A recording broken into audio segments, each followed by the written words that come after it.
Herkese iyi günler arkadaşlar. YouTube kanalımda hoş bulduk. Yepyeni bir video ile daha karşınızdayım. Umarım videolarımı beğenerek izliyorsunuzdur.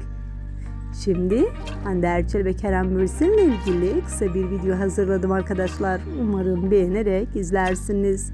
Kerem Bürsin önceki günü sevgilisi Hande Erçel ile birlikte üstü açık klasik Mercedes marka aracının içinde bebekte görüntülendi arkadaşlar.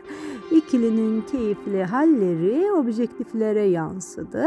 Kendisini fotoğraflayan gazetecileri fark eden ünlü oyuncu Kerem Bürsin selam verip yoluna devam etti sevgilisi Hande Erçel ile birlikte.